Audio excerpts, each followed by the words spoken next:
खुलुमबाय बे समाव बड'लेण्ड इंखं टेलिभिजननि स्टुडिअ आंनि हा ब्रह्म दिनैनि गाहाय रादाबफ्राव दङ।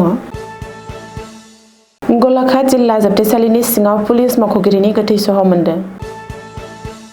पाठशालानि बेंकनिफ्राय दिहुननाय 5.4 लाख रांखौ सेख'ना लाना खारदों। श्रीभूमियाव 10,000 याबा टेब्लेटजों लोगोसे सासे आइजो हमजादों। दैबानायाव जिउ गोमानाय सुबुंनि अनजिमाया सा 80 जाबाय। जीवानन्द बसुमतारी बुथारनाय जाथायनि सा 3 दायनिगिरि हमजाबाय। पर्बतजरायाव गोसोथोनाय सिख्लाखौ जिनाहारि खालामनायनि अजद। दानिया फैदो आबुं रादाबाव।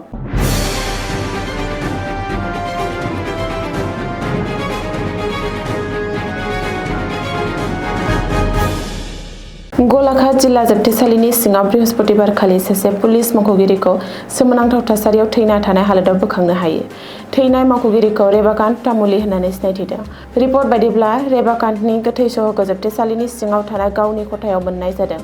मख'नो गोनांदि रेबाकान्तआ गावनि साख्रिनिफ्राय आजिरा मोननो थाखाय दानसेसोल' सम दंसैमोन। दासान्दि बियो जरहाट जिल्लानि सिङाव थानाय भगदयाव थायोमोन। बिबानगिरिफोरा बिनि गोथै सह'खौ पस्टमर्टेम खालामनो थाखाय दैथायहरनायजों लोगोसे थारैनो मा जामारदों बेखौ मिथिनो थाखाय पुलिसा नायबिजिरनायखौ जागायदों। बजालि जिल्लानि पाठशाला ओनसोलाव बृहस्पतिबारखालि साननि समाव बाइक गाखोनाय सिनाय मोनै सुबुंफोरा सासे सुबुंनिफ्राय 5.40 लाख रां सेख'ना लाना खारदों। खौरां मोननाय बायदिब्ला बे मानसिया पाठशालायाव थानाय HDFC बेंकनि दालायनिफ्राय नोगोद रांखौ दिहुनदोंमोन। बियो रां लानानै थांफिनबाय थानाय समावनो मटर साइकेलाव सानै सिखावफ्रा फैनानै नोगोद रांखौ सेख'नानै लाना खारलाङो। बे गासै जाथाया खाथिनि CCTV केमेरायाव सेबखांजादोंमोन। दासिमबो रावखौबो हमनाय जायाखैब्लाबो नायबिजिरनाया दासिमबो सोलिगासिनो दं।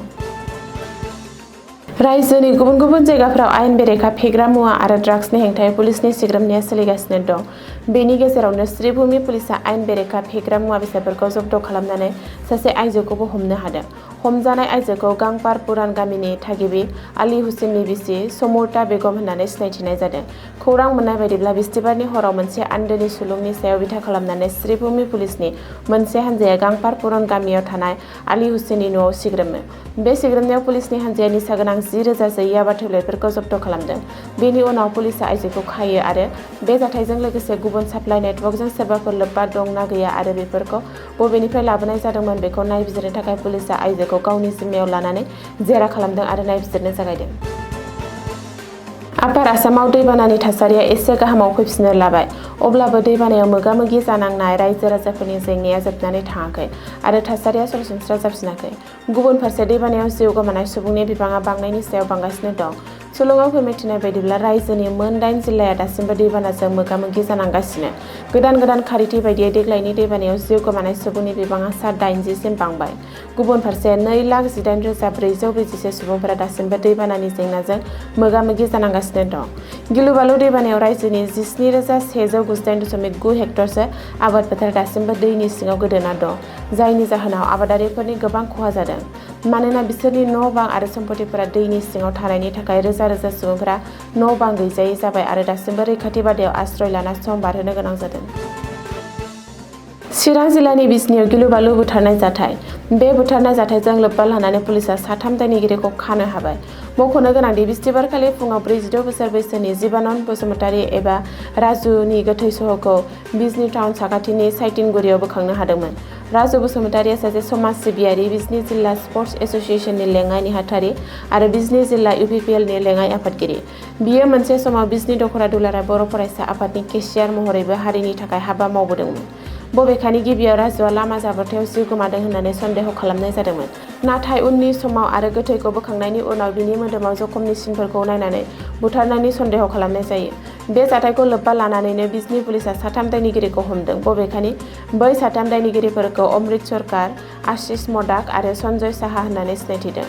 रिपर्ट बायदिब्ला राजु बसुमतारीया बिजनी डिस्ट्रिक्ट स्पर्टस एस'सिएशननि माखासे मावख'आरि खामानि मावखांनायनि उनाव बुधबारनि हराव गावनि स्कुटिजों न' फारसे थांफिननाय समाव बिजनी टाउननि सिफुं हटेलाव 3 सुबुंजों दान्थे-बिदान्थे जादोंमोन।